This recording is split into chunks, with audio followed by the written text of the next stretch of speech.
In this video, I will explain normalization in the context of DBMS. But before we get into normalization, we need to understand some prerequisites. First of all, we will understand three types of keys used in a relational database. The minimal set of attributes which can identify a row in a table is known as a candidate key. It is unique for each row, can be single or composite, and there can be more than one candidate keys for a given relation. For the given table employee, we have four candidate keys: employee ID, passport number, license number, and SSN. Each of these four keys will be unique for each employee and therefore can uniquely identify each row in the employee table. Only one candidate key is chosen as the primary key for the table, and for our given example, the primary key will be the employee ID. The set of attributes which can identify a row in a table is known as a superkey. Superkey does not contain the minimal attribute set, unlike the candidate key. Any candidate key is a superkey, for example, the SSN, the license number, but the vice versa is not true. For example, a combination of the employee ID and employee name is a superkey, but it is not a candidate key. Next, we will discuss functional dependency. In a relational database table, if an attribute B is functionally dependent on attribute A, it means that for all instances of a particular value of A, we have the same value of B. Basically, the value of A determines the value of B. In the given example, the attribute student ID will give us the student name, and the attribute project number will give us the project name.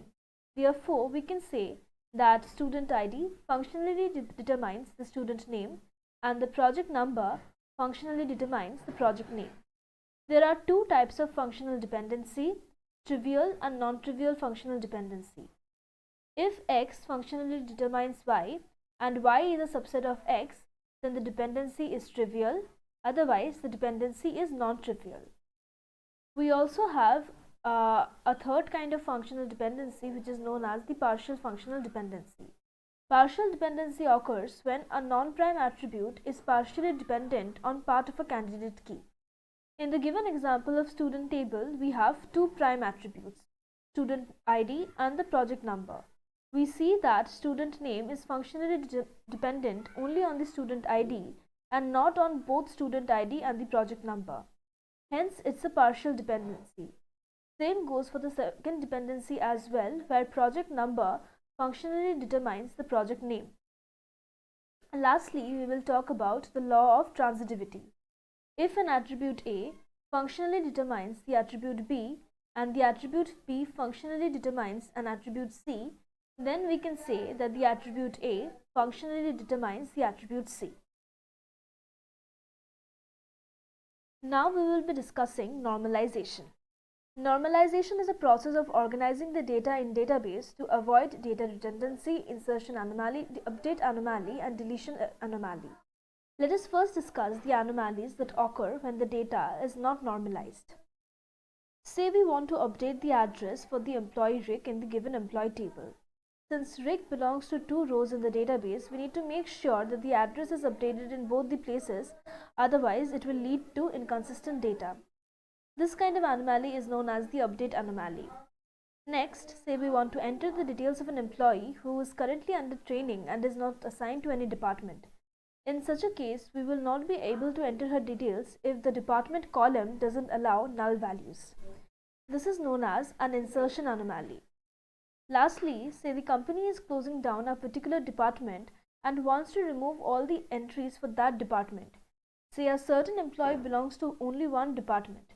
Then on removing rows for department X, the employee's records will be permanently deleted as well. This is known as the deletion anomaly.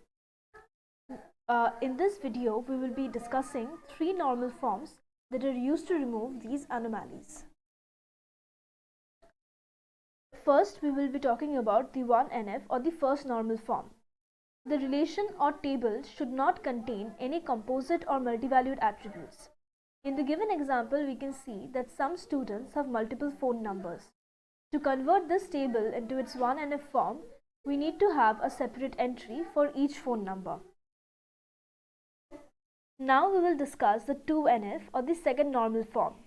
A relation in 2NF is already in 1NF and it has no partial dependency. In the given example, we have a composite candidate key which is student number and course number. We can also see that the course fee is functionally dependent upon the course number and hence it is a partial dependency. Here, as the course number is part of the candidate key and the course fee is a non-prime attribute. To convert it into the 2NF form, we split the table as is shown. This also reduces the redundancy a lot. For example, if 10 students take the same course, then in the earlier table, we would have to repeat the course fee 10 times and we do not have to do so after 2NF normalization. Lastly, we will talk about the 3NF or the third normal form. A relation is in 3NF if it is already in 2NF and the non-prime attributes do not follow transitive dependency. A relation is in 3NF if every non-trivial dependency follows one of the two criteria. For example, if a non-trivial functional dependency exists where the attribute x functionally determines the attribute y, then x must be a superkey or y must be a prime attribute. In the given example of the student table, we have the following functional dependencies. The student number functionally determines the student name. The student number functionally determines the student state. It also functionally determines the student age. And the student state functionally determines the student country. Hence, we see a transitive dependency here in number 2 and number 4. To resolve this, we split the table as follows. The first table contains the student number, student name, student state and student age, and the second table contains the student state and the student country. That's all that we will be discussing in this video. I have mentioned all the resources that helped me make this video in the description below. Thank you.